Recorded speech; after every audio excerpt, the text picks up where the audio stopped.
আজকে একটা নতুন দিন, আর এই নতুন দিনে ঘুম থেকে ওঠার পরেই খুব তাড়াতাড়ি কাপড় ধোয়ার জন্য প্রিপারেশন নিচ্ছিলাম। আর একটু পরে আমরা যাবো হচ্ছে আমাদের বাসার পাশেই একটা জায়গা, যেখানে ছোটখাটো ভাবে একটা মেলা হচ্ছিল। আর এই মেলাটা মূলত প্রত্যেক রবিবারেই হয়। আসলে জাপানে হচ্ছে শনিবার এবং রবিবার এই 2 দিন বন্ধ থাকে সাপ্তাহিক। এই শনিবার রবিবারের মধ্যে, রবিবারের মধ্যে তাদের বেশিরভাগ ভেকেশন গুলো হয়ে থাকে। মানে আমার দেখার মধ্যে রবিবারে আমি সবচেয়ে বেশি দেখেছি তাদের ভেকেশন হতে। যাই হোক, মেলা ঘোরার পর চলে আসলাম জাপানিজ ট্রেডিশনাল খাবার সুশি খাওয়ার জন্য। আর ইউটিউবে বিভিন্ন ভিডিও এবং বিভিন্ন প্ল্যাটফর্মে এই সুশি সম্পর্কে অনেক দেখেছি। এই সুশি মূলত দেখতে খুবই সুন্দর, আর দেখতে যে সুন্দর আমি সেটা বলছি না, খেতেও মোটামুটি ভালো, বাট আমার কাছে এত ভালো লাগে নাই, কারণ কাঁচা মাছ। আর বাসায় ফেরার সময় দেখি 2টা গাড়ি একটা আরেকটা লাগাই দিছে, আর লাগাইয়া একজন আরেকজনের ধুমায়া হর্ন দিতেছিল। যাই হোক, এইসব দৃশ্য কিন্তু জাপানে সচরাচর দেখাই যায় না। তারপর বাসায় চলে এসেছিলাম, আর বাংলাদেশের মুড়িও কিন্তু সাথে করে নিয়ে এসেছিলাম। যাই হোক, পাশাপাশি সন্ধ্যার জন্য পিৎজা নিয়ে এসেছিলাম, আর এই একটা পিৎজার প্যাকেটের মধ্যে ছিল 3টা পিৎজা। এই পিৎজার সাথে অনেক স্ট্রাগল করার পর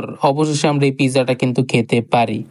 নর্মালি এই দেশের মানুষ সবচেয়ে বেশি ইউজ করে সাইকেল, কারণ এখানকার ট্যাক্সি ভাড়া, বাস ভাড়া একটু এক্সপেন্সিভ। আর আমার পার্ট টাইম জবে যাওয়া আসার ক্ষেত্রেও একটা সাইকেল দরকার খুব বেশি। এই কারণে চিন্তা করলাম একটা সাইকেল কিনতে হবে।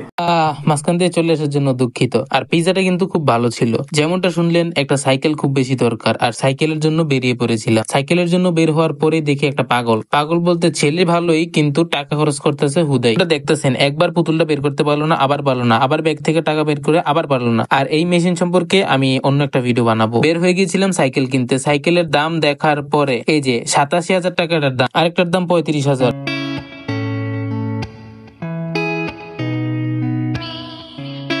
25,000, 35,000, 70,000, এগুলা কি ভাই? আমার মনে আছে আমার মামা বাইক কিনছিল 17,000 দিয়া, যদিও সেকেন্ড হ্যান্ড। এর পরদিন সকালবেলা আমরা বের হয়ে গেছিলাম সেকেন্ড হ্যান্ড সাইকেল কেনার জন্য। এই কারণে সেকেন্ড হ্যান্ড শপে যাওয়ার পর আবার আমাদের মাথা হয়ে গেছে সেকেন্ড হ্যান্ড। মানে সেকেন্ড হ্যান্ড দোকানের মালিকরা আরো খেপা, তাই জন্য আমরা খেপে আবার বাসায় চলে আসছি। আর হ্যাঁ, এটা হচ্ছে খেপে বাসায় চলে আসার 2 দিন পরের ভিডিও। বাসায় চলে আসার পরে আমি অ্যামাজন থেকে একটা সাইকেল অর্ডার দিয়ে দিয়েছিলাম, আর একদিন পরে আমার সাইকেলটা বাসায় চলে এসেছে। আসলে জাপানের অ্যামাজনের সার্ভিস খুব বেশি ভালো। সাইকেল যেহেতু এসেছে, এই সাইকেলটাকে অ্যাসেম্বল করতে হবে, আর অ্যাসেম্বল আমি একা জীবনেও পারবো না। আমার সাথে আছে শুভ ভাই। শুভ ভাই আমাকে হেল্প করছে। বলতে গেলে আমার সাইকেলের 100% কাজের মধ্যে 70% কাজ করছে শুভ ভাই, 30% আজাইরা কাজ আমি করছি আর কি। যাই হোক, উনি কিন্তু আমাকে অনেক বেশি হেল্প করছে।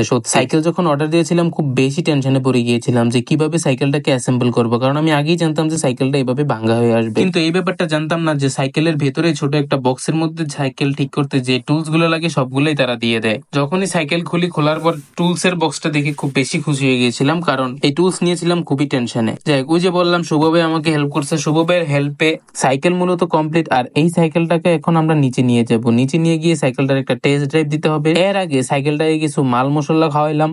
মানে আমাদের বাসার নিচেই সবাই সাইকেল রাখে, ওই জায়গায় একটা পাম্প দেওয়ার মেশিন ছিল যেটা সবাই ইউজ করে, সেটা দিয়ে আমরা পাম্প দিয়ে নিয়েছিলাম। আমি লাস্ট সাইকেল চালাইছি ক্লাস 5 or 6-এ।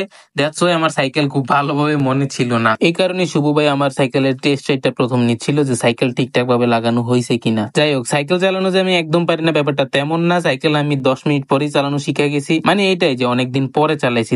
তারপর পাশের সুপার শপে চলে গিয়েছিলাম, আর সুপার শপে গিয়ে দেখি হচ্ছে জাম্বুরা। যাই হোক, তারপর বাসায় তাড়াতাড়ি চলে আসলাম, রাত হয়ে গিয়েছিল। আর বাসায় আসার পরে উপরে চলে গিয়েছিলাম। আর ভিডিও এই পর্যন্তই।